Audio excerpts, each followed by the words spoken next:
Good evening and a very warm welcome to the Oxford Martin School. It's a great pleasure to see you all here this evening, and particularly to welcome Richard and Daniel Susskind, who are going to talk to us about the future of professions.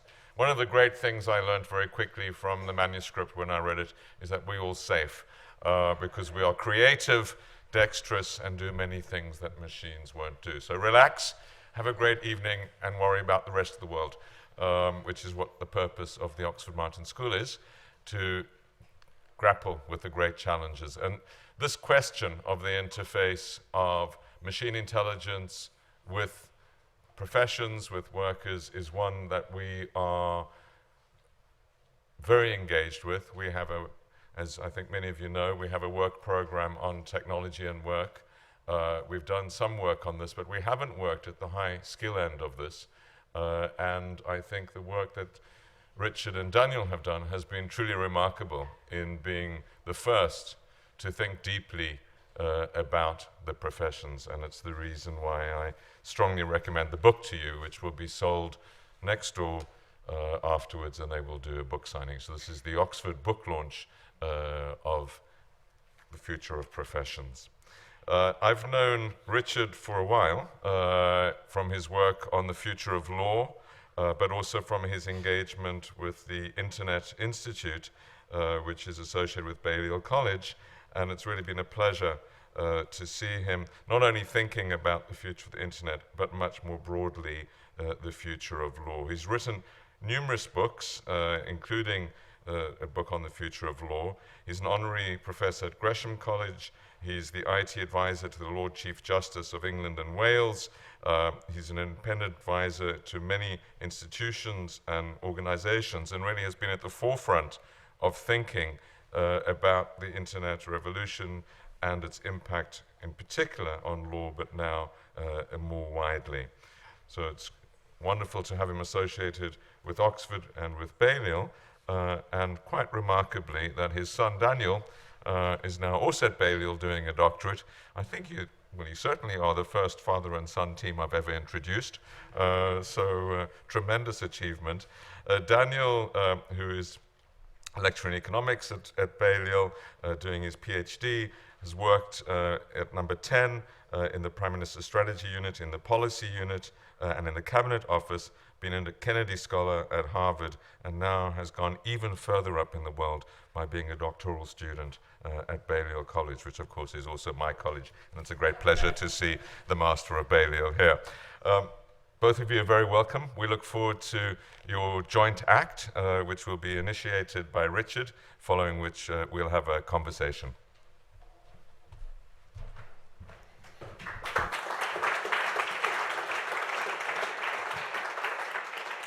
Thank you very much, Ian, for that very generous introduction.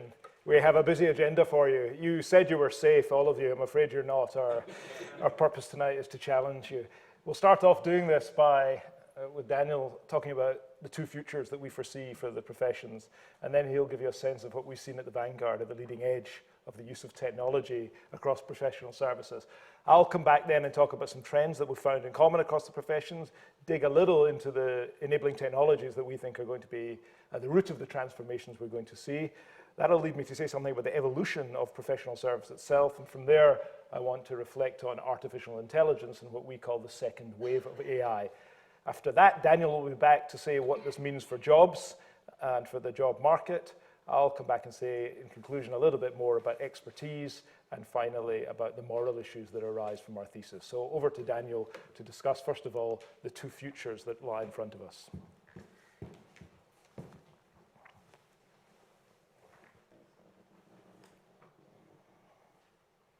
Good evening, everyone. We're often asked how we came to write the book together. What can I say about a co-author who in many ways has become like a father to me? As many of you know, my dad has been working in this field for the past 35 years, looking in particular at how technology affects the legal profession.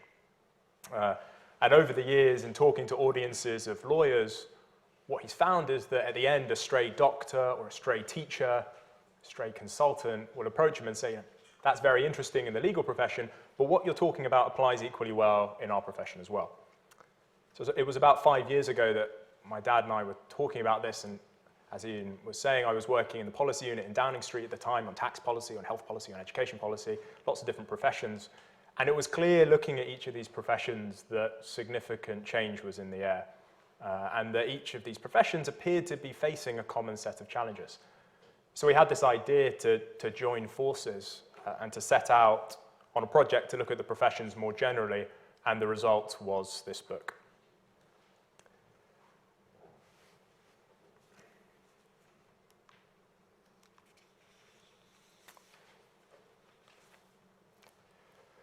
So in our research, we look at 8 professions, although the thinking in the book doesn't just apply to these professions, it applies to many more as well. We held about 100 interviews, and we looked at more than 800 sources, so both traditional print publications, but if you look in the footnotes, there's also a lot of online material there as well.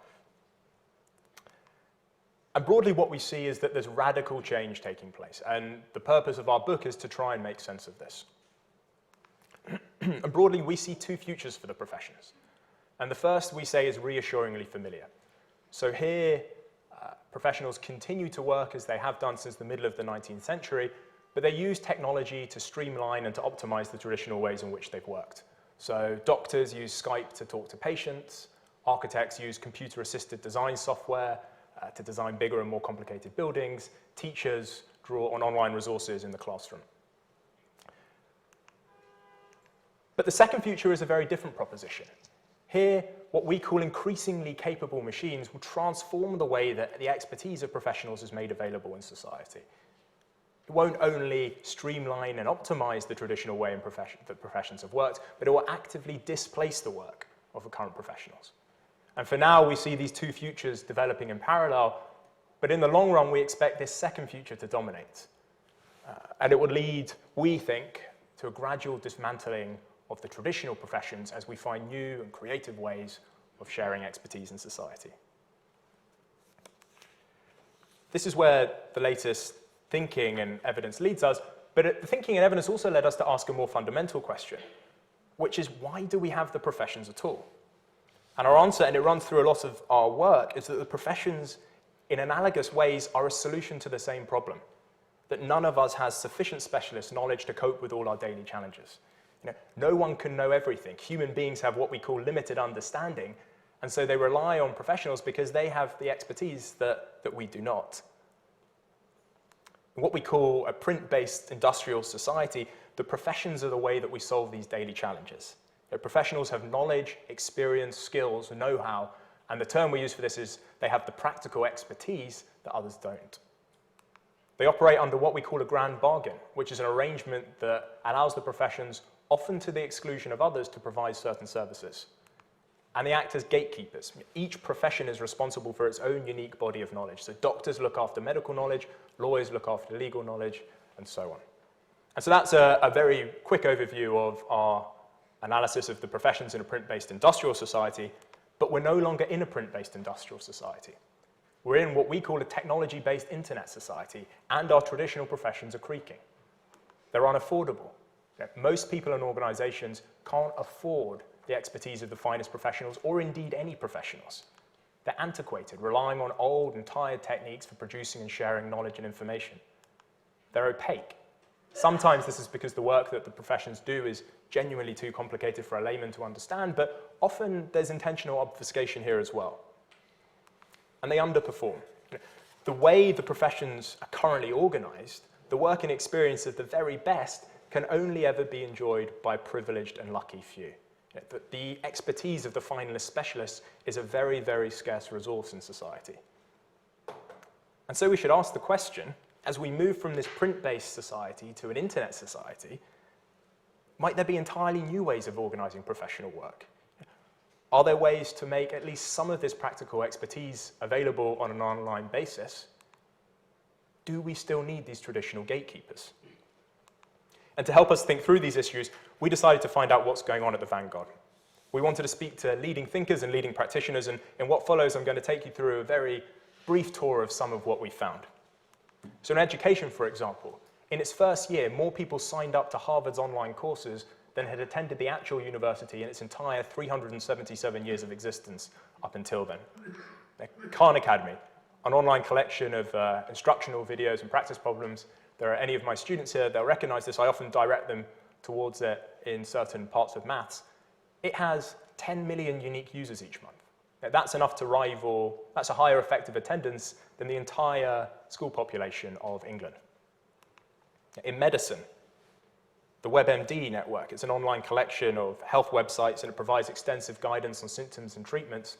It has 190 million unique users each month. Not all of them hypochondriacs. And the point here is that that's a larger number than go to all the doctors working in the US at the moment. The US Food and Drug Agency has said that by 2018, there'll be more than 1.5 billion people with at least one medical app on their smartphones. In journalism, in 6 years, the Huffington Post had more unique visits to its site than the New York Times did to its. The New York Times is 164 years old. Bleacher Report, an online blog written by 2,000 sports fans, it now has 22 million unique users each month and rivals CNN Sports. Last year, Associated Press started to use algorithms to computerize the production of financial reports. So it was able to produce 15 times as many reports as it could when it just relied upon traditional print financial journalists. In the legal world, on eBay, every single year, 60 million disputes arise that are resolved online without lawyers using what's called an e-mediation platform. Now again, bear in mind that 60 million disputes is 40 times as many civil claims as are filed in the entire English and Welsh justice system.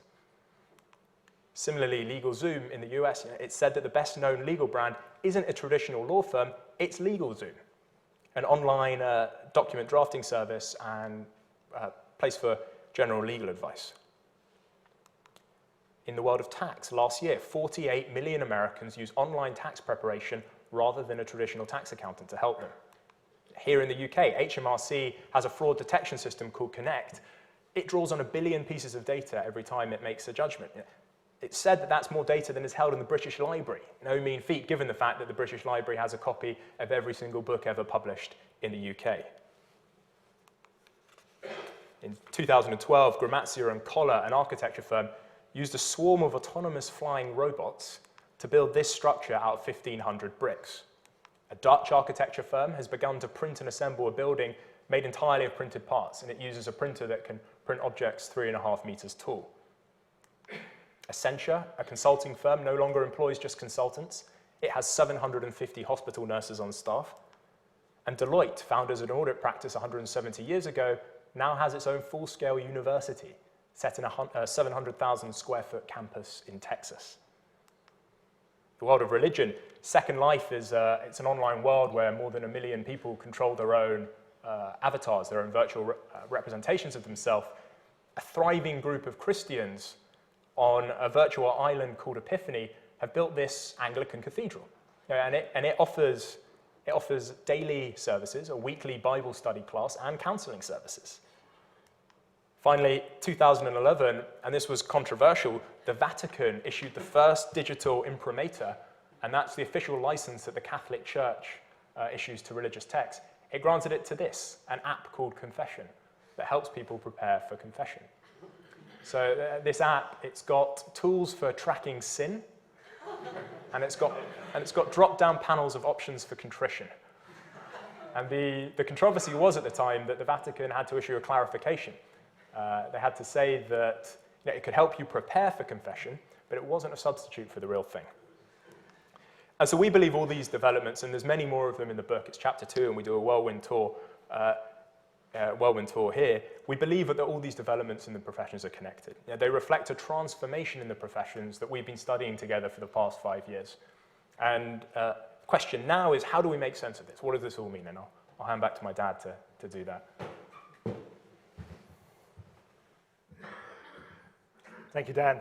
So where's all this leading? How can we make sense of this remarkable series of developments? And as Dan says, we're just giving a very brief summary of a few of them. Well, what we try to do in the book is identify some broad patterns that we see are holding across the professions, and we see 8 of them. And under these patterns, we see 30 trends. Not each profession, it's not the case that each profession exhibits all 30. Most professions we find are exhibiting about 15, but can expect probably to take on the remainder over the next 5 to 10 years. I'm not going to run through, you'll be relieved, each pattern and trend this evening. Just wanted to pick out a couple of super tankers. In terms of trends, a big move we're seeing in almost all professions is away from what we call the bespoke service, the handcrafted service, the one-to-one consultative advisory service, the traditional way of delivering service. But there is, we find across the professions, a recognition, although a wonderful level of service can be delivered, that there's inherent inefficiencies here. And a second and related theme we're seeing is that of decomposition, which sounds nastier than it is. This is the notion that you can take complex professional work and break it down into its component parts and ask of each part, what's the most efficient way of doing this work? And so very large professional projects that on the face of it look extremely complex and forbidding, once you analyze them and break them down, it's a new division of labor. We've seen it in so many other sectors historically. But once you analyze and break it down, you can actually manage the constituent chunks more efficiently and deliver better service to the recipients. And a related point here is routinization. There's this drive, often through market forces of a variety, is drive towards identifying the parts of professional work that don't need to be handcrafted, that can be, in some sense, subject to a variety of techniques of routinization that we'll come to. These are all moving in the same direction. We're seeing this shift away from traditional advisory service, a one-to-one service, to some kind of one-to-many service. And this is underpinned invariably by technology. And I always think it's important when speaking of technology by way of mindset to go back to 1996, when I wrote a book called The Future of Law. And ridiculous though it may seem in retrospect, one of my major themes in The Future of Law was that in the future, the dominant way that lawyers and clients would come to communicate would be by email. Now this sounds not radical today, but I kid you not, senior officials in the Law Society of England and Wales said in response that I shouldn't be allowed to speak in public. They said that I didn't understand confidentiality and security. They said I was bringing the legal profession into disrepute by suggesting email would be used between clients and lawyers. And that's not even 20 years ago. And I say this evening because we'll be talking about some other technologies that you'll think, well, they won't apply to the professions, but they're far more likely to apply for the professions as we sit here in 2015 than email looked in 1996. Here are the 4 aspects of technology that we think everyone should take account of in getting some sense of where our world is going. In the enabling technologies themselves, and it's well documented in there's work and research done here at the Martin School on this, we're finding an exponential growth, an explosive growth in processing power and data storage, in bandwidth, the underpinning technologies themselves moving at a remarkable pace. And this gives rise to what we say secondly is possibly the key feature we draw people's attention to, that our machines and systems are becoming increasingly capable. We look at the systems Daniel mentioned today, it's not that they will just stop there. They're probably the most primitive they'll ever be from now on, because our machines are becoming increasingly capable. They're also becoming increasingly pervasive, whether it be through smartphones and tablets, or increasingly circuits embedded in clothing, indeed in human bodies, the Internet of Things, as it's often referred to. But human beings themselves are becoming increasingly connected, not least by social media. If you take these 4 aspects of technology in combination, you can see we're moving into a very different world. I just want to dip into a couple in more detail. If you look at the increasingly capable machines, that of itself we unfold into 4 types of system. We're fascinated by the effects of big data, that from the large bodies of information that are created as a byproduct of the use of the internet, we can gain insight into correlations, patterns in various areas. The system I love to refer to in my home area of law is there's a system called Lex Machina in law, which will predict the likelihood of success in a piece of patent litigation more accurately than any human being. How does it do it? It knows nothing about the law, but it actually has data about the last 100,000 cases that were decided, the judges involved, the court involved, the subject matter, the value. So it's a statistical prediction based on the past performance of courts is more accurate than someone engaging in legal reasoning. And this is why doctors are saying data science will become more important than medical science. Where in tax, people will say that gathering information about businesses and their financial systems will yield greater insight into effective tax rates and potential tax evasion and tax avoidance. than conventional tax analysis.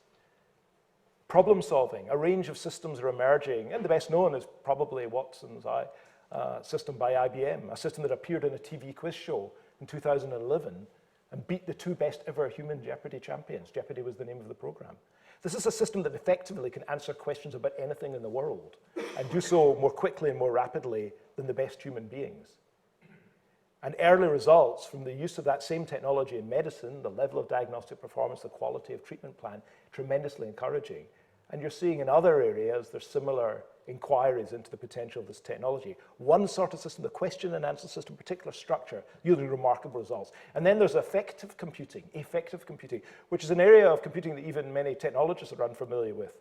And that's the whole notion that computers can actually both detect and express human emotions. They can look at a face, as it were, and see from the expression whether or not the person is angry or disgusted or sad.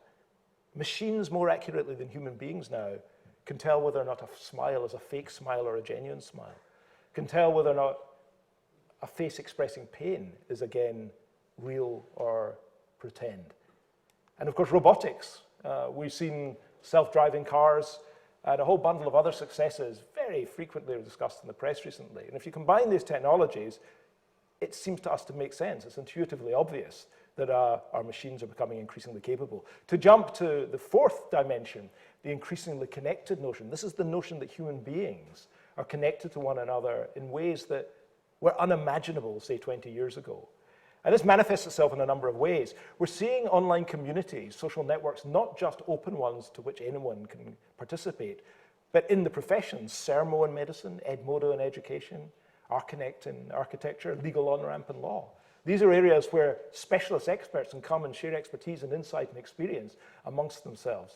And then, of course, there's the type of social platform that allows recipients of professional service to come and discuss their experiences and the problems that were solved and what worked for them, whether it be in medicine, patients like me, or TurboTax when you've tax difficulties, or 3D Warehouse when you're perhaps designing an extension. You can draw on other people's experience, the end users. Pathos in religion. And yet another illustration of a class of system, crowdsourcing of professional problems. The notion that rather than an individual advisor sorting out a difficulty, you can draw upon a huge pool of advisors, either for some remarkable and unique insight, or when, frankly, you need large bodies of people to contribute to a big problem. We're seeing it in architecture and Art Bazaar, we're seeing it in medicine, CrowdMed, we're seeing it in business and general problem solving and the other systems you see before you. These are new ways of sorting out old categories of problem. And we look at this in another way. When we take together these developments in technology, we ask the question, what is it? What are the capabilities that human professionals have? They've got cognitive capabilities, thinking, problem solving, reasoning. They've got manual capabilities, psychomotor, physical skills, emotional, affective capabilities to understand and to some extent experience the pain and the pleasure of those who are advising. And also moral capabilities that professional advisors take views as to whether or not what they're advising is right or wrong or good and bad, and they take responsibility for these. And what we do in the book is we go through each and we see that increasingly, these increasingly capable machines are capable of taking on more and more cognitive tasks, are capable of taking on more and more manual tasks. Increasingly, they can take on emotional tasks as well. We discuss at length, and I'll conclude at the end of the presentation, the moral dimension, which we think is more difficult. But we can't resist the conclusion that the technology is of growing impact in the work of professionals. And there's another way of looking at this, and it's a model we've developed to show the way in which professional service is evolving. So it starts off, and it was hinted at earlier when I talked to bespoke service, the traditional, the craft notion that as a professional, you handcraft from scratch with a blank sheet of paper, you formulate a unique solution for your unique client or patient in their particular circumstances. But in daily life, actually, we don't start from scratch with each problem. We standardize in terms of process. We use checklists and procedure manuals. In terms of substance, we rely on past documents and past content. We go further within our schools, our hospitals, our professional firms, and we systematize. We actually use automatic workflow systems. We've got automatic content that can be generated. But in the internet world, something very significant happens at this stage in evolution. And we call this externalization. And that's where the knowledge, the content, the guidance, and the advice is no longer simply held internally, but can actually be externalized and made available online. And we say that can happen in 3 ways. On the one hand, and of course this is great interest to commercial providers, to major professional firms, you can start selling knowledge and expertise neatly packaged online. And then, and this is of great interest to charitable bodies and governments, you can actually make content available online, but on a non-chargeable basis. You still retain control over it, but you're making it available at no cost. And thirdly, there's the notion that intrigues us the most, and that's when the expertise that's gathered together is made available on a commons basis. It's a collective resource of society. The knowledge, the experience, the insight, the content that our professionals produce, some of it at least, is made as readily available and as easily accessible, and in the spirit of a very high-powered next-generation Wikipedia. And we call this process, this move from left to right, in common language, we call it the commoditization of professional service. And in large part, it's going to be enabled by what we term a second wave of AI. The first wave we trace back to the 1980s. And for me, this is fairly personal, because in Oxford, I did my doctorate here in artificial intelligence and law. And I finished that in 1986. And from 86 to 88, I worked with one of my former examiners, a man called Philip Capper, who was the head of the law school here at the time, as one of my past examiners. And he was the expert in a corner of law, the corner of a corner of law, of limitation, called latent damage law. And I won't trouble you with the details here. And I also want to tell you, I don't think in 2015 that is any longer a cool title slide. At the time, it was leading edge, I want you to know, but it does look slightly dated now. I concede that readily. But latent damage law, this obscure, this arcane, this unintelligible area of law that we made available in a system. Ladies and gentlemen, these were the days when floppy disks were actually floppy. And these were 5 1/4-inch floppy disks, and there were 2 of them. We wrote a book about the project, and we put the 2 disks in the back of the system. On these disks was a distillation, and I was the man who did the distillation, or the distilling, of Philip's expertise. We reformulated his expertise in a very complex area of law. So this gives you a flavor. Section 2 of this act shall not apply to an action to which this section applies. That was one of the more readily intelligible pieces of the legislation. In a sense, what we did is we just reduced it to a decision tree. And you can do that with a lot of law. It's very complex, very large decision tree. And we asked a series of questions of the users and helped them navigate around the decision tree. Yes, no answers, often entering dates or choosing from menus. And this says, from what you've said so far, it's a particular kind of liability. Should we proceed on this basis, yes or no? And you pruned the tree as you moved along this complex web of interrelated rules. And it was complex. This is just a snapshot of a tiny bit of the system. It gives you a flavor. It had over 2 million paths through it. And this is a system that actually reduced research time from hours to minutes. You get immediate answer to a question, the question being, after what period of time am I time barred, which means an action can no longer be raised because it's gone stale. We weren't alone in working in law in the 80s. There were people working in expert systems, as they were called, in medicine. People working in tax, and indeed I went on to work in tax and audit and consulting. And what we were doing at that stage was the knowledge engineering, the knowledge acquisition, sometimes called knowledge elicitation, taking the expertise from human experts, modeling it as a form of decision tree, putting it in a computer system and making it available to others. But it turned out they were costly to build and maintain these systems, particularly if the knowledge changed regularly.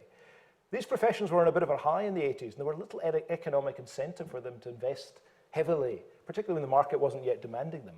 And in a funny old way, and this is what I attribute what's sometimes known as the AI winter to, AI was killed by the web.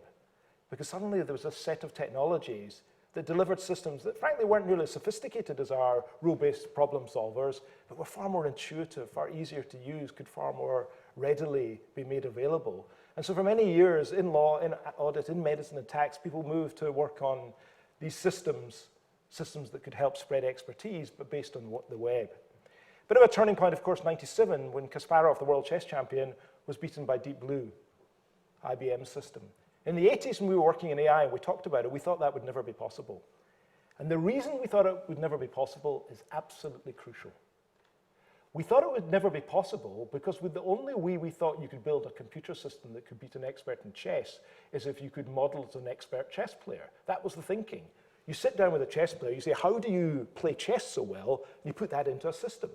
But of course, when you get to a certain level of expertise, certainly Grandmaster, but right across the professions, experts will say, I don't really know how I reason. I don't know where I get these creative insights from. I don't know where the strategic leap has its origin. My imagination, my creativity, I have no idea. And if you couldn't model it, how on earth could we develop a system to beat an expert? But what we had forgotten, what we hadn't understood, really was brute processing power. By the time Kasparov was beaten, this chess system could look at 300 million possible moves in a second. Kasparov was beaten by brute force search. This system didn't know anything really about chess playing, but it could see many more moves ahead. Patrick Winston, one of the leaders in AI, puts it very well. There are lots of ways of being smart that aren't smart like us. We were obsessed in the 80s of developing systems that were smart like us. And that's not how the next generation is going to look. And this gives rise to what we think is the most fundamental point, and we call it the AI fallacy. And the fallacy is this: it's the assumption, and it's a mistaken assumption, that the only way to develop systems that perform tasks at the level of experts or higher is to replicate the thinking processes of human specialists. This is such a commonly held view. We see it even amongst the leading AI scientists. We see it amongst first-rate journalists. They make this mistake. And very often they'll say something like, but of course a computer system can never have judgment. And an expert lawyer or a doctor will say, I rely on my judgment. And they'll say, how could a computer system replicate judgment? And that's the wrong question. This is the question. To what problem is judgment the solution? You need to go up a level. And the problem to which judgment is a solution is uncertainty. We as human experts use our judgment when we're faced with uncertain inputs. But of course, computers, particularly in the field of data, big data with massive processing power, are wonderful at handling an uncertainty. So the question is not how do you replicate a human being's exercise of judgment, it's can we develop systems that can manage the uncertainty that we as human beings handle through human judgment. And this leads people also to ask, can machines think? Let's just go back to Watson, the system that won in the TV quiz show. So it beat the two best ever human Jeopardy champions. That's the name of the quiz show. The next day, John Searle, a former Reith lecturer, Berkeley philosopher, Wall Street Journal said this: Watson doesn't know it won in Jeopardy. And I absolutely love that. It didn't chat to its friends about winning. It didn't go to the pub to celebrate. But this doesn't mean it didn't win. Because what we're seeing, although we find fascinating the question, can machines think, what we're seeing is a new generation of increasingly capable non-thinking machines, and they're outperforming us. And Daniel will touch on the implications of this for jobs in a second, but that's the second wave of AI. The first wave was get the systems to copy us. The second wave of AI is a different proposition altogether. A whole bundle of new technologies, big data, Watson-like systems and so forth, outperforming us in a non-thinking way. So what does this mean for our jobs? Over to you, Daniel.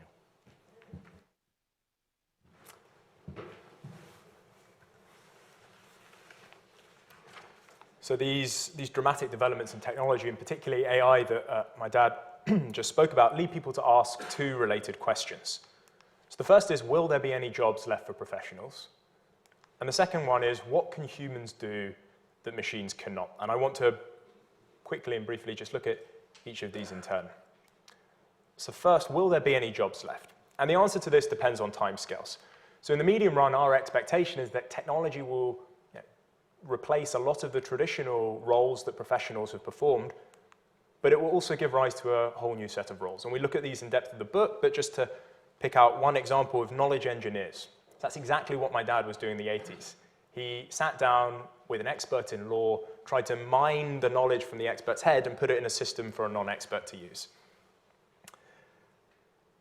But the long run is very different, and that's what I want to focus on now. And broadly here, we can make out two schools of thoughts. There's the optimists and there's the pessimists. And the pessimists say no, there aren't going to be any more jobs for people in the future. Machines are becoming increasingly capable. They're able to perform, able to do more and more types of work. There's going to be less work for human beings to do. And the optimists say, no, that's not quite right. There is going to be work for humans to do in the future. There is work today that only humans can do. And tomorrow, there'll be new work to be done, perhaps work that we can't yet conceive of. And humans will do that as well. And they make a particular criticism of the pessimists. They say the pessimists are committing the lump of labor fallacy. And this is the mistaken belief that there exists some lump of labor, some lump of work out there to be divided up between people and machines, and that as machines do more and more of this work, less and less is left for people to do. And what the optimists say is that's wrong. The economy grows, we create new work. The pie gets bigger, it doesn't stay the same. And it's also It's also here that the optimists say, the optimal future is humans and machines working together, each bringing their own distinctive capability. So who's right? Well, part of the problem that when we talk about the future of work, we tend to talk about the different jobs that people do. So in the professions, we talk about doctors, we talk about lawyers, accountants, teachers, and so on. But the term jobs isn't entirely illuminating, because it encourages us to think of a job as a monolithic, indivisible lump of work. And in actual fact, to think clearly about the future of work, we have to ask, what are the sort of things that people actually do in their work? What are the tasks that make up their jobs? And just to give you an example, the sort of things that a nurse does today are very, very different from the sort of things that a nurse would have done 25 years ago. So 25 years ago, being a nurse might have involved bedpans and bedside conversation, whereas today nurses can prescribe certain types of medication and even perform minor operations. Same job, nurse, very, very different composite tasks. So why does this matter for the future of work? Well, a few weeks ago, The Economist reviewed our book, and it was a good review, otherwise I wouldn't have mentioned it. And alongside the piece, though, was this great cartoon of Professor Dr. Robot QC. And there's a sense in a lot of commentary on the future of work and on technology that one day a doctor, a lawyer, a teacher, and an accountant is going to turn up at work and find Professor Dr. Robot QC sitting in their chair, or one of his relatives. And that's just not how things are going to happen. So just as way of example, imagine there's a technology that's invented. In this case, it's a remote monitoring system, and it reduces the need for in-person checkups with a doctor. If a doctor uses one of these systems, clearly the job of the doctor has changed, but to say the job of the doctor has been replaced would be to completely overstate the case. And by thinking in terms of tasks, we can do this more clearly. What we want to say is that the tasks the doctor has done has changed. She may spend less time doing in-person medical checkups, but she may also spend more time reading the latest medical research.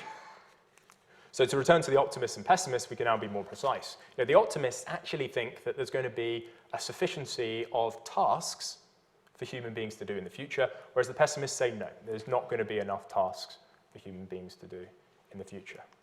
And so what do we think?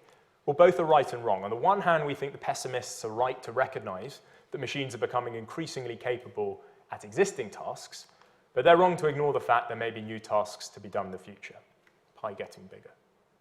The optimists are right to recognize there will be new tasks to be done in the future, but they're wrong to think that people will necessarily be best placed to perform these tasks rather than machines. So our conclusion is that yes, machines will become increasingly capable. Yes, they will take on more and more of today's tasks. New tasks will no doubt emerge, but it's likely that machines will take on these as well. And the reaction to this is often laughter. But there is a very, very serious point here. And the point is this, which is we are not challenging the presumption that tomorrow the economy will be bigger and there's more work to be done. But we are challenging an assumption that is made throughout the economics literature that necessarily people rather than machines will be best placed to perform these tasks. When you look at the sort of trends that my dad was describing, it is not clear why that assumption that may have held in the 20th century will still hold in the 21st. And so our conclusion is that we find it hard to avoid the conclusion that there will be a steady decline in the need for human professionals in the long run. We say the best and the brightest professionals will last the longest, those experts who perform tasks that cannot be performed by machines, or tasks that ought not to be performed by machines. And that's a moral question that my dad will come to in a moment. But there won't be enough of these tasks to keep armies of traditional professionals in employment. But surely, lots of people say here, but surely there are some tasks that machines can never do, even in the long run, even in the... And this goes to the heart of the second question that I asked at the start. What sort of tasks are there that only humans can do and machines can never do? And in saying this, there must surely be tasks that only humans can do. We say that, and it's typically professionals who say that, we say that professionals have a Rubik's Cube conception of what it is that machines are capable of. So on the screen here, the gentleman on your left built this machine out of Lego and a smartphone, and it's capable of solving a Rubik's Cube in 3.5 seconds. Far better than the best human expert. Professionals are not surprised by this capability of machines. Yes, the task is manually dexterous and it's complex, but it's also self-contained. It's well-defined, it's logical, it's rules-based. It's a routine task. And professionals typically say, we don't just do routine tasks. We do tasks that require creativity, that require judgment, that require empathy. We do non-routine work. And surely those things can never be replaced by a machine. And it's generally here, we're talking to doctors, lawyers, teachers, and accountants, that there's a collective sigh of relief as professionals point at the screen and say, yes, that's me. But not so fast. And there's two mistakes that are being made here. The first relates to what my dad was saying before about decomposition. When you take professional work and break it down into composite tasks, our research and our observation suggests that actually a lot of it is routine rather than non-routine. Not all that professionals do, and in some cases not very much at all, relies upon creativity, judgment, and empathy, as they say, as I looked at before. But the second mistake, and this is the fundamental one, it's the AI fallacy that was spoken about before. It's a mistake to think that even the non-routine tasks can't be done by machines as well. Now, the temptation is to say that because a machine can't think, it can't be creative. Because a machine can't feel, it can't be empathetic. And the mistake is to not realize that these machines will perform, or may be capable of performing these tasks, not by relying on empathy or creativity as a human being does, but doing it in a very, very different way. So this line of thinking about machines taking on tasks prompted a more fundamental question in our book about expertise, and that's what my dad's going to turn to now.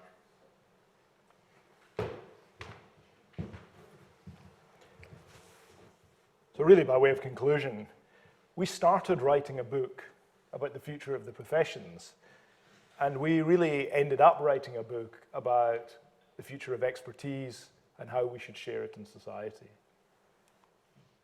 And so that's the question, the fundamental question we want to pose this evening. How do we produce and distribute what we call practical expertise in society? The traditional model says we use the professions, and our book suggests, and I just put them up there for you to refer to because we encourage you to go and buy and read the book. There are 6 alternative models, very different ways of both producing and distributing, making available expertise in society. I want to close with a couple of moral questions, though. And we do this in the book by asking the question, what future should we want? And the first moral question is this: what tasks ought not to be handled by machines? It doesn't feel right to most people that a machine should make a decision as to whether to turn off a life support system. It doesn't feel right that a machine should pass a life sentence on a human being. I think our current sense is that most people would be nervous about handing over responsibility, even to very high-performing machines, in certain areas of our life. And we think this is a crucial issue, and actually in the book we call for a government-led public discussion on this. We liken it to the Warnock inquiry in the early 80s in IVF. You could see that technology coming through, and we had to discuss the urgent moral issues that arose. We say exactly the same here. We can see these technologies coming through in the professions, key occupations, vital for society. And it's better to be thinking and discussing the issue now of where we think the moral limits of these machines should lie, rather than the future, when by default often some responsibilities will be taken on. And secondly and finally, we pose the question, who should own and control tomorrow's practical expertise? We're at a little bit of a crossroads just now, or really a junction in the road, and there's 2 futures that lie ahead of us. One is where the practical expertise is still held, perhaps not by professionals, but by new gatekeepers, major technology companies. This ability to solve problems, to offer guidance, education on health, on our legal entitlements, on how to run our businesses. This wonderful corpus of knowledge and expertise may still be behind closed doors. There still may be gatekeepers, may be new gatekeepers. Or even if not owned, they may be controlled, perhaps by governments, that which is made available. But there's another road, and that leads towards what we call the commons. And it's a different story, and it's for another time, perhaps. But this is the notion that this knowledge and expertise, it's so vital, it's so important, surely it should be held in common for all of us. Surely if we have the ability to gather together knowledge, experience, know-how, insight on medicine, on law, on building, on tax, on business, on looking after our animals, and so forth, if we have the ability to gather this corpus of wisdom together, would it not be better, if it's feasible, and we discussed the question of feasibility, if that could be a common resource held for everyone to use rather than a privileged few? Thank you very much.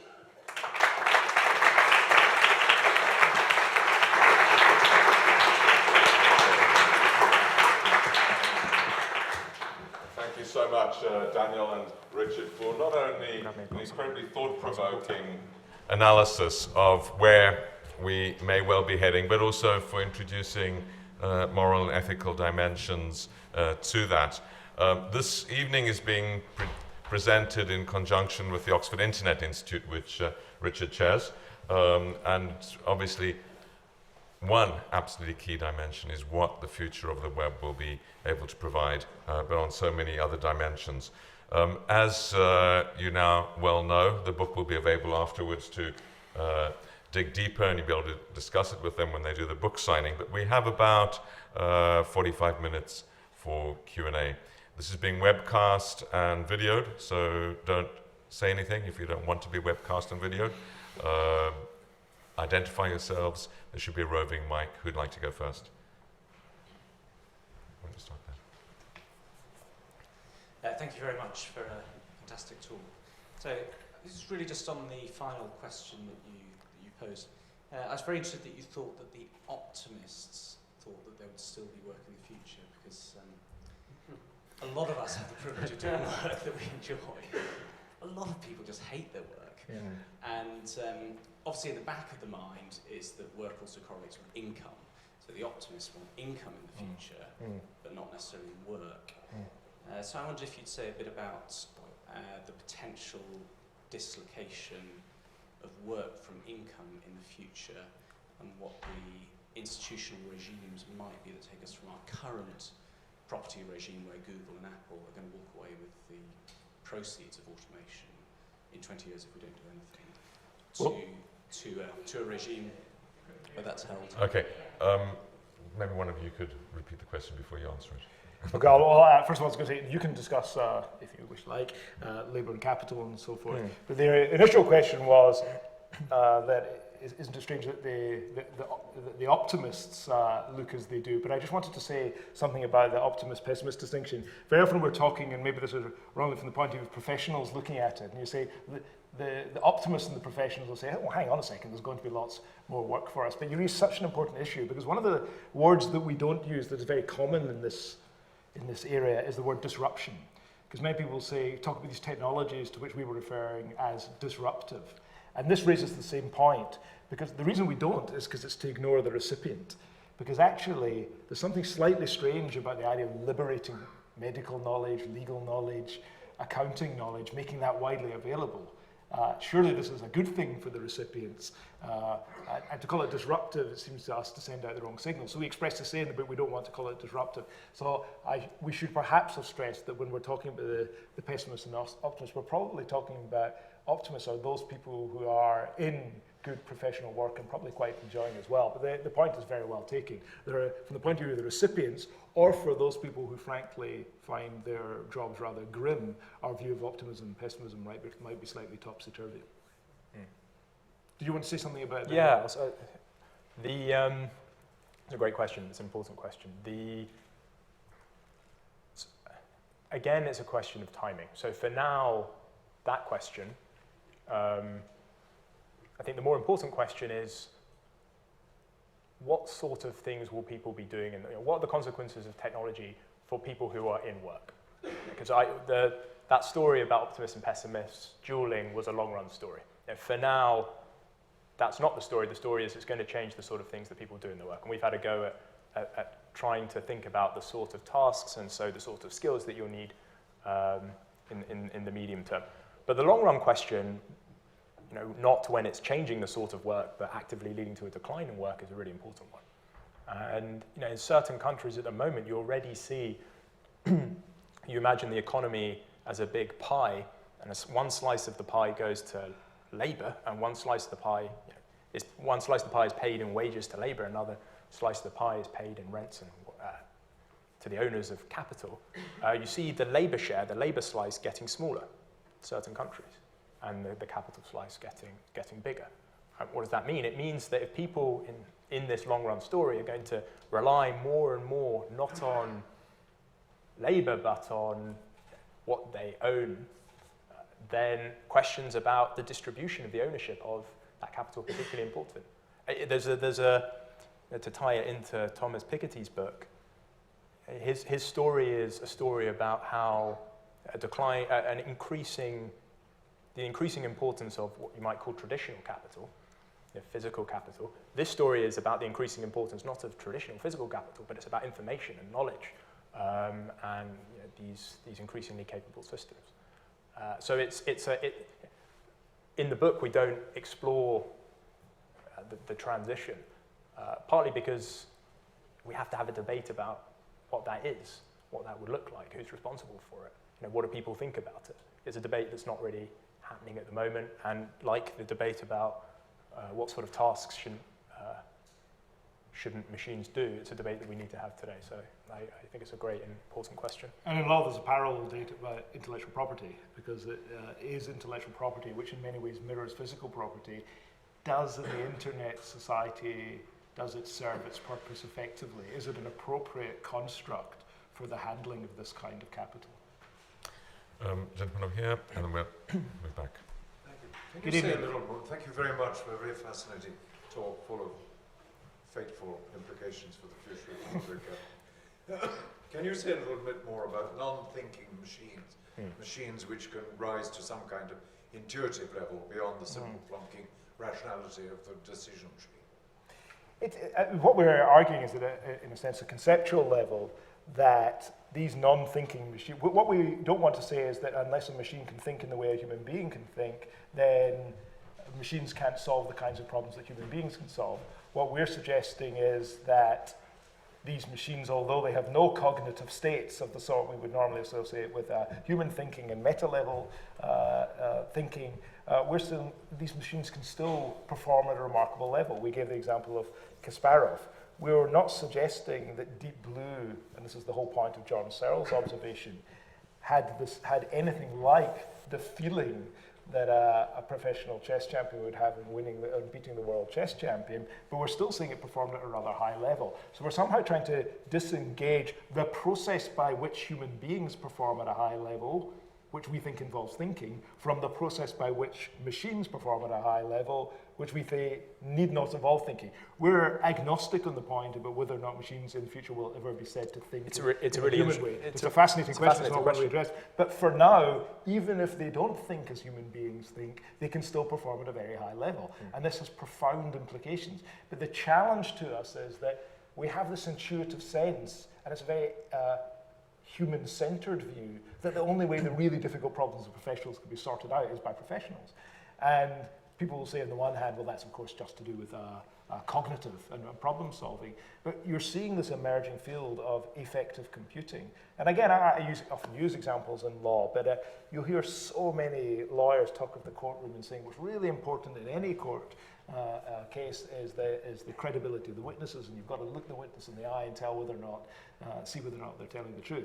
It is absolutely clear to me, if not today, within a modest number of years, that machines, and it's way beyond the technologies that we've been using, we see on police dramas, the machines will be able to tell whether or not someone's telling the truth way more accurately than jurors and judges. Now, I'm not saying that means we needn't have jurors and judges. We just need to understand that a lot of the facilities that we used to think were to some extent, and it was even reflected in the introduction, to some extent were safe because only human beings can actually exhibit these capabilities and capacities, and therefore are beyond the scope of machines. It seems no longer to be the case. And again, I give again the example of medical science being trumped by data science, of statistical prediction outperforming lawyers. What we're seeing is the emergence of a set of systems, and we still find it disconcerting, but they are systems that can perform at a remarkably high standard in quite different ways from us. But I did want to raise one question which does trouble me. In the 1980s, when we worked on expert systems and AI, one of the characteristics we used to talk of these systems is that they were transparent. And that means they could explain their lines of reasoning. You could scrutinize how they came to their decisions. You could look at an audit trail. You could follow the path. So the system I referred to that Philip and I developed, we had these wonderful moments when we'd give it a problem, we'd come up with an answer and said, no, it's got it wrong. No, it's definitely wrong. Then we'd look at the audit trail and say, no, it's right. That damn machine, it's got it right, we've got it wrong. And the machine was transparent and offered an explanation of its lines of reasoning. One of the tricky things and difficult things, and I think profoundly important feature of many of these machines is, while they're performing at this very high level, it's in a way that we can't actually even understand. We cannot scrutinize how it was they came to the decision. So that's got profound implications. So it may well be that we'll say in some areas, simply because we cannot understand, they're too important for us to leave in the metaphorical hands of these systems. Interesting enough, Gary Kasparov's a visitor here and has given a number of workshops and sessions and lectures here on exactly this interface. And he's still, of course, very burnt by being beaten by Deep Blue. But he's got a whole new profession in explaining it. Ros right in the back there.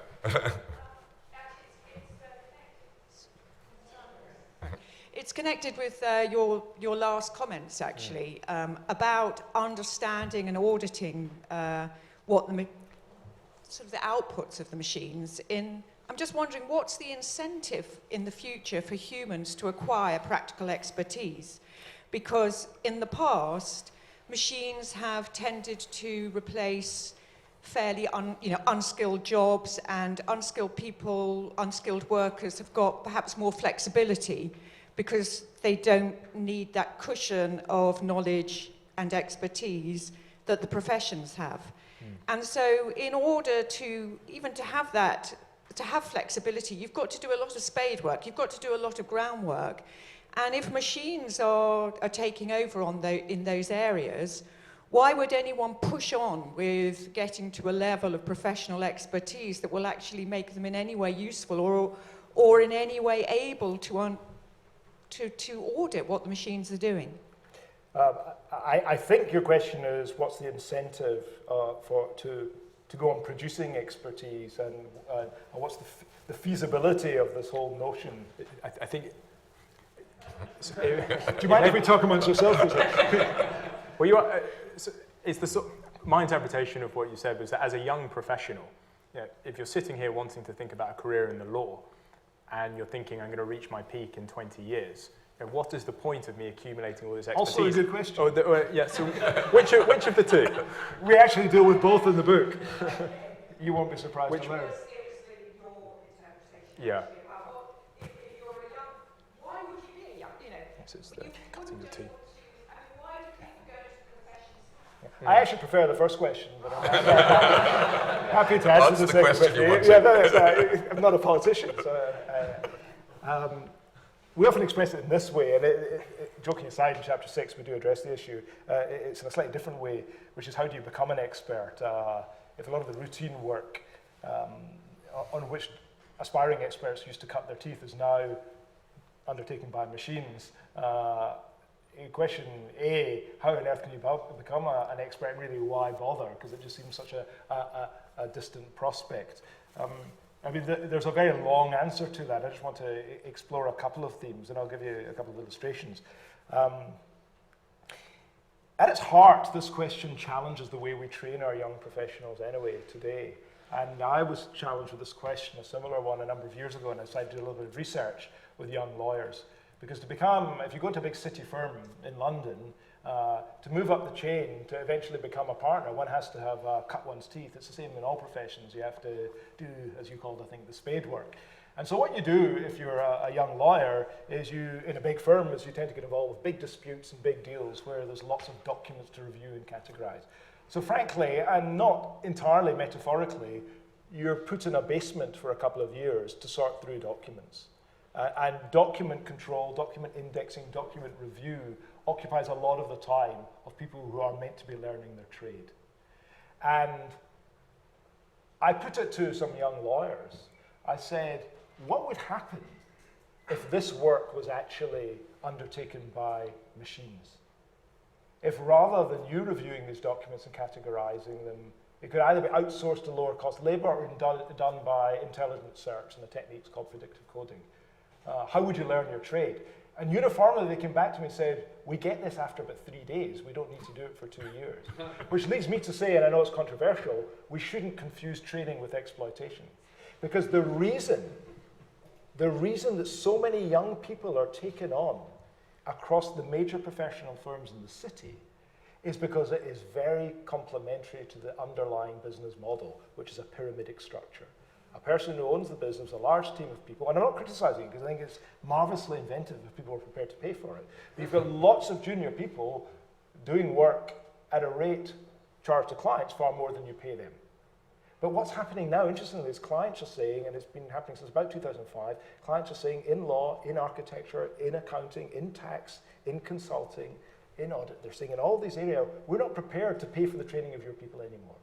So what I am confident is you'll see, and it's profound implications, you'll see major firms recruiting far fewer people because they can't make business sense of having these people on board. And actually, interestingly, I always say to young people, if you want a really good training, if you want hands-on experience, you actually should go to a smaller practice because you'll be given responsibility on day one. That doesn't happen generally in the major practices across the profession. So what we have is a training challenge here. And my answer to the training challenge, and it won't surprise you, and again it's in the book, is we need fundamentally to rethink the way we provide education and training and apprenticeship and indentures and so forth to our young professionals. And the answer lies, at least in part, that our model is a mixture, funnily enough, of a traditional apprenticeship model, but far, far more e-learning. And we have, again, I speak most passionately about the subjects I'm close to. In Susskind University, where I'm a professor, we have a system for our students in diploma in legal practice. The law graduates are doing a year of professional training. And they practice law for that year in a virtual town called Ardculloch. You heard about Second Life. We've created a Second Life equivalent for students. And in that environment, we divide the whole student group into groups of 4, and they're equivalent of law firms. We don't, the idea is you work as a team, because that's what happens in the real world. And you get marked invariably as a team as well. And you practice law in Ardculloch. And the judge, Ardculloch's a village, and we've written there's a history written of it, about its agriculture, its economy, and there's police stations, and there's courts and so forth. There's a lot of people that want to ask questions. Okay, so in a nutshell, we're finding the learning experience for students outstrips the traditional classroom, outstrips the sitting in a basement. Well,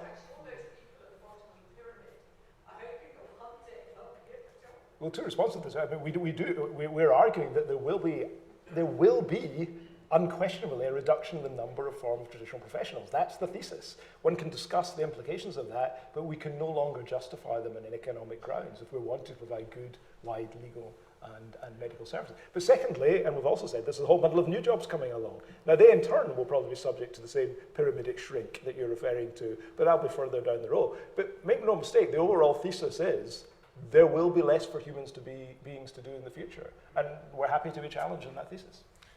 Daniel, you can hold your response to the second interpretation of that question for a minute because we want to get other people in. Thank you very much again for a wonderful talk. Thank you. Very enjoyable.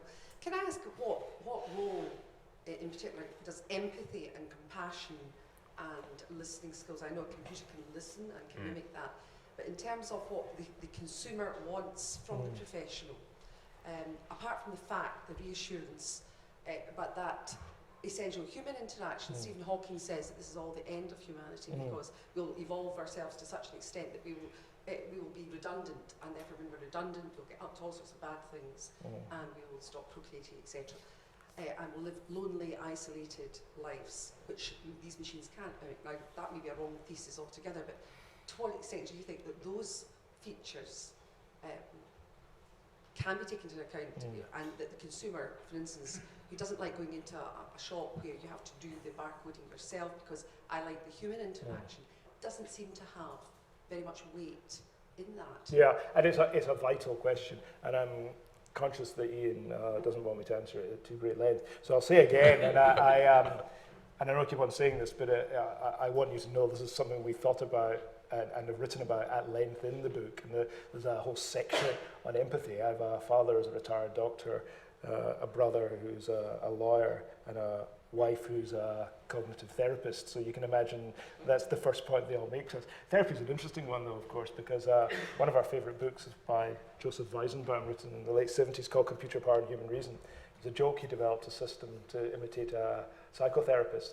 And he asked his secretary to have a go at it. He was standing beside her, and she asked him to leave the room.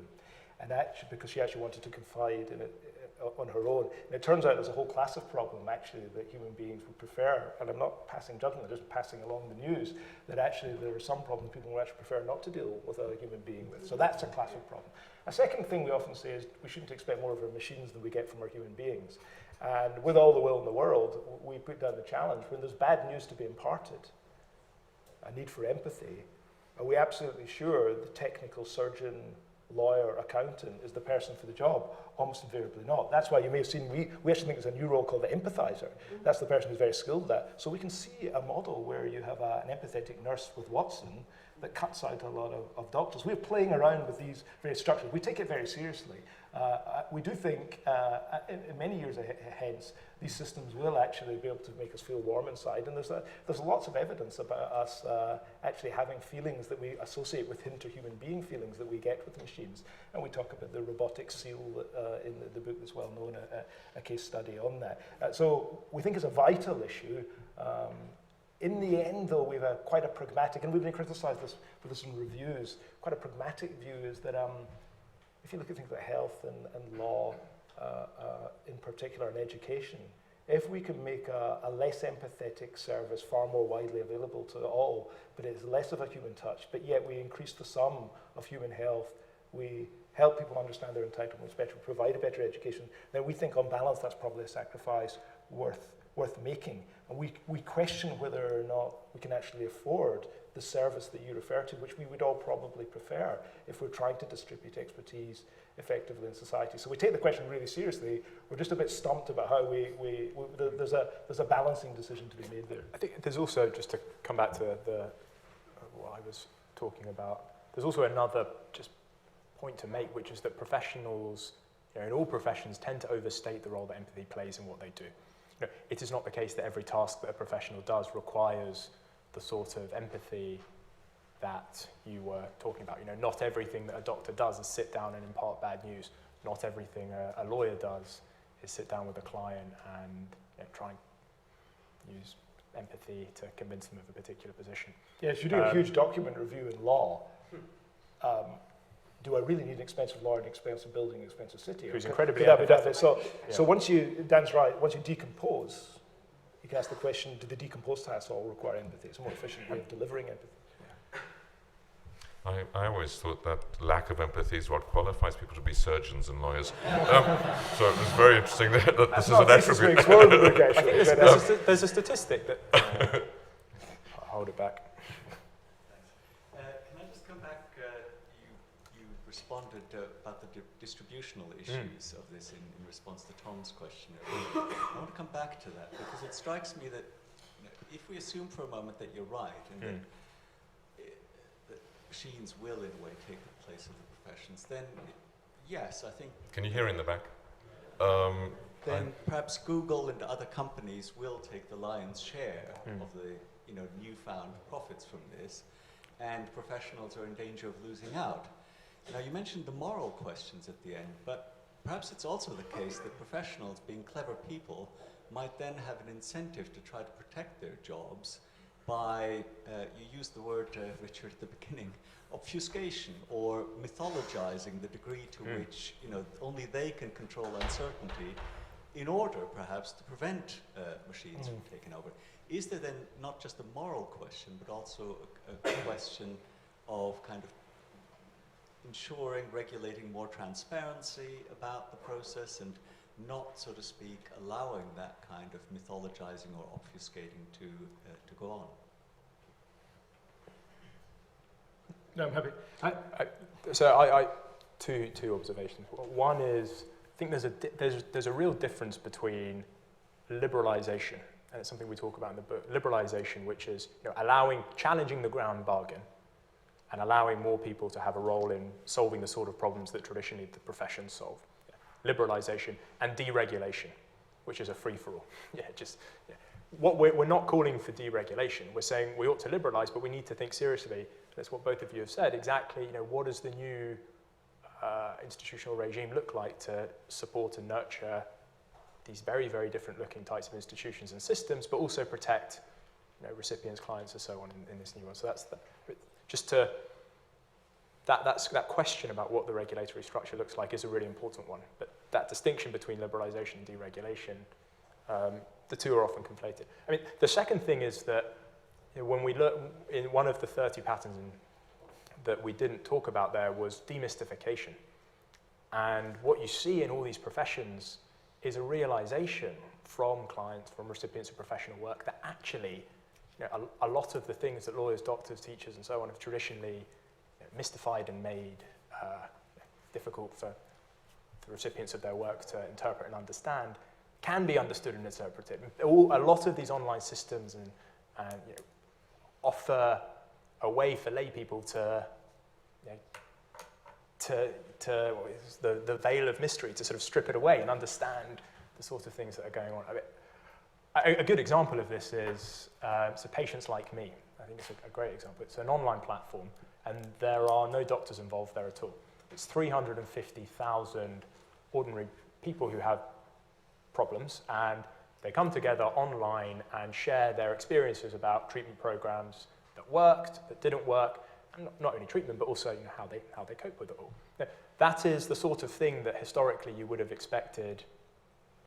The first port of call would have been a doctor, but now there's this community of people who are doing things very different. So, and I want to link that to the earlier question, that it is the case with a lot of chronic patients, that the comfort they get, because in a sense the empathy, we would ask the deeper question about empathy as to what problems empathy the answer, and actually it's a need for a level of comfort. Yes. And it is true with a lot of chronic patients that they receive a level of comfort from interacting online with people who are going through the same misery, even that interconnection.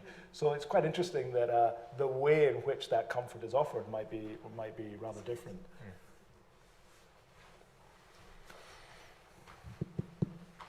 It's good to see people from the OII asking questions. Thanks. Fascinating. I look forward to reading the book, having seen bits of the manuscript.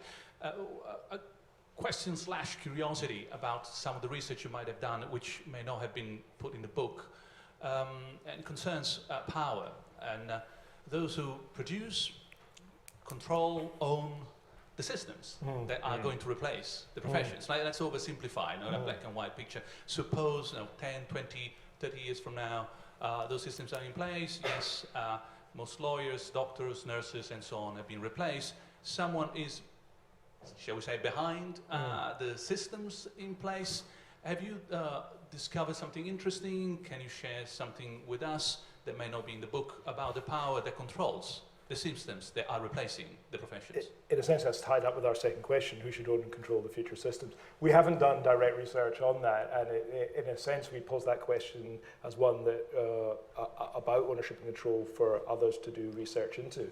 But a piece of practical experience to pass along, when, as we do, and we're already doing even today, to one of the world's largest professional services organizations, we give a presentation on this. They're less excited about expertise going into the commons than they are, and understandably, than they would be about it going into the top section, which is the part where you can actually have chargeable online service. So what's going to be fascinating here is to see how quickly the professions respond. Now, my inkling is, having discussed this with the major accounting firms, is that they're very entrepreneurial, very creative, and they will be in that spirit, looking to see, well, what are the commercial opportunities here? And actually in quite a benign way often, which is to say, does this allow us to help meet our clients' needs in a lower cost way? Do these technologies help us to retain our profitability and yet do a better job for our clients?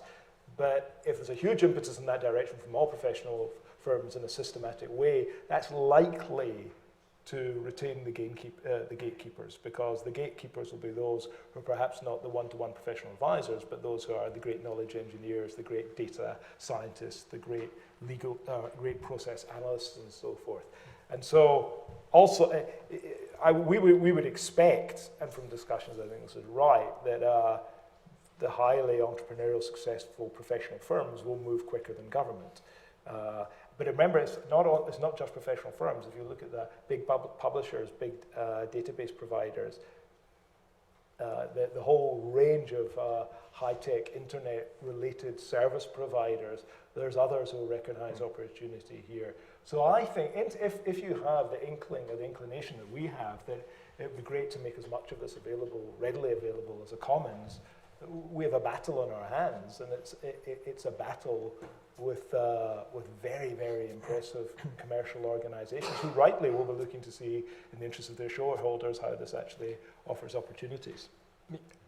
I'll add a less benign example to sort of illustrate why it's an important question. So there's been a rise in the number. This is a father wondering if his son is going to be defaming someone in the webcast. No. There's been a rise in online tax preparation systems, and there was one tax preparation. The US tax body, on average, has changed once a day. Incredibly complicated thing that's always changing. It's very difficult to stay on top of,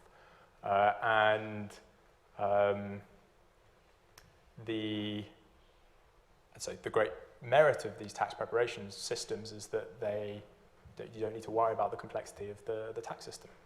These systems sort it out for you. There were accusations that one of these tax preparation firms had been hiring lobbyists in the US to stop moves by the IRS to simplify the tax code. Because if you simplify the tax code, it removes the problem of a simpler tax thing. You don't need tax preparation. You can do it yourself. Just to come back, the question about power, ownership, control is a very, very important one. We need to have a clear sense of where this is going, what the new people look like, and the regulatory structure. Trying to manage and control these new problems is really, really important. Okay, let me get a show of hands who still wants to ask questions. We have 5 minutes, we have 10 hands. You guys are going to be quicker in your responses. Quicker response, yeah. But make the questions easier then, as they say. You can ask profound questions, you but get long also, answers. you will have a chance to talk to Daniel and Richard afterwards at the book signing. Let's start over here. I'm going to collect questions. Can you keep them in mind? We'll collect a few. Thanks for your talk. I was struggling a bit with your AI fallacy characterization, where you say, well, machines don't necessarily have to think in the same way as humans do, which I think superficially is very interesting. But a lot of the research in neuroscience at the moment, particularly Human Brain Project, is leading us to think that actually the brain is essentially a Bayesian mathematical neural Turing machine. And that's exactly what computers do. So I feel almost at a more fundamental level, actually, they're one and the same process. I was just wondering about your comments on that. Okay, big question. Hey, thanks for Untitled talk. What do you think if we could actually... You're going to have to speak loudly so people can sorry, hear. what do you think if we could bridge the gap between humans and machines? What if we could merge human intellect and machine capability? Like Kasparov having the same computational power as Deep Blue. Yeah. And what do you think, would it change the outcome? Would it change the future of professions? Gary said, give him and one computer and he'll beat anyone in the world. The gentleman behind there. Yep. Yes. Yes, congratulations on the book and the talk, which are fascinating. Can I just ask you, what do you think the result of all this is for the professional firm? Will there just be very few massive firms, possibly spanning all sorts of what we think of presently as different professions? Or will there be more sort of boutique firms or people operating on their own? Okay, let's just go to your left, Caroline. Yep. Are you okay about keeping these just in a mind? rather concrete question. Suppose you were, let's say, a young man or woman who just entered medical school. What advice would you give them? Perhaps simply to give up, but what would it be? Okay, we'll take one more question and then I'm afraid we're going to have to stop. Yep. Wait for the mic. My question is very simple. Can you put some flesh on the timescales by which this revolution is going to take place, please? Okay. I'll leave it to you guys to work out who wants to answer. Should we begin from the start? I was actually going to answer the final three, but you wouldn't have a go. Go ahead. This is what it's like writing a book together. I'll Sorry, edit your answer. On the last question, we expressly say in the book we can't. It's not really within our control. We're kind of commentators and analysts, where we often say we're laying out a buffet. We're not saying this is how it's all going to end up. We're trying to provoke thinking. We're seeing this general sense of direction, but the pace at which it goes is not within our hands. It's actually, in many ways, it's going to be within many of your hands. As to the question, as the nature of professional organizations, I think you answered it very well, actually, because I think you're going to see multidisciplinary practices, because once you start thinking in this way, you begin to see a lot of the boundaries between professions are actually more profession-oriented than recipient-oriented. So I think you are going to see the growth of some very, very large professional firms already. We note in our book that the big four accounting firms together, their fee income is greater than the GDP of the 60th largest country in the world. So, but that's only going to go in one direction. They're going to grow, and their growth aspirations are remarkable, which actually, in some ways, raises Luciano's question about power. There's going to be a very strong gravitational pull towards a very small number of practices. At the same time, though, I think there's going to be a huge, Charles Handy many years ago called it a contractual fringe, that I think there's many, many more people are going to be working independently. And our networked experts model is an illustration of a different way of human experts working, that people actually won't be part of organizations. They'll build their skills and expertise on a project basis. So I think you'll see very niche, often sole practitioners, and very large, a polarization in short. As to the question about what you advise young aspiring doctors, I give the same message to all the students I teach, that you are privileged to live in a time of such unbelievably rapid technological change, that it's given to you, as one generation has given to almost none in living memory, that you will be able to change the way health services, legal services, business services, educational services are delivered. If you go into the mindset of saying the way to prove the health and well-being of individuals is to behave as doctors behaved in the 20th century, I'd suggest you shouldn't start medical school. If you go in with an appetite to medicine for improving health and well-being of people in ways that technology is affording, if you go into law with a view, I want to increase access to justice rather than work in the way my uncle used to, if you go into education thinking, actually there's a rich range of tools which will mean I'm no longer the sage on the stage, I'm now the guide on the side, we can give examples of each of them. There's never been a better time to go into, certainly in the medium term, to go into the series of emerging careers that are displacing the traditional professions. Just to come to the AI fallacy question, it's a really interesting one. The best way to answer it is to look at what my dad was doing in the 80s. So what he was doing was he was sitting down with experts, trying to understand how they understood how they think, and then articulate that in a set of rules for a machine to follow. So that emphasis on how they understood how they think is very important. Another way of putting the AI fallacy is that it doesn't matter how people think they think. We can do it in a very, very different way. So it may be that our understanding of how we actually do think changes. But the whole project of trying to mimic however it is that we think human beings think is wrong, because we can just do it in a completely different direction. And it may be that you're right, that in the end the two paths converge and we find out that the way that human beings actually think was the way that computers were thinking. But it's still the case, if we go back to Kasparov, they can't be the same, or they may be the same they may have the same character, but they don't have the same power. That machine, Deep Blue, was able to calculate 330 million moves a second. Gary Kasparov, at best, could consider 100 moves every turn. It is very hard. It may just be an Apple version 1 and the other's an Apple version sort of 10 million, and they're just operating on a different scale. But the idea that to build a machine to replicate the way that Gary Kasparov plays chess is to understand the thinking process that Gary Kasparov thinks he's going through when he considers those 100 moves is wrong. And you can just do it in a completely different direction. Great, thanks so much to both of you. Just before we thank you formally, why don't you have a seat, and I'm just going to make some announcements. And we will at some point announce Gary coming back. Actually, Gary was able to beat all the computers when they could only do 2 million moves a second. And then when they went above 2 million, they started beating him. Is that right? Yeah. It is formidable, but it is different to machine intelligence. This is a series of things that we are doing to celebrate the 10th anniversary of the Oxford Martin School. Plenty happening here every day, and I recognize some of you that were here yesterday when we had the Director General of Climate. So there's many events. I encourage you to look at our website.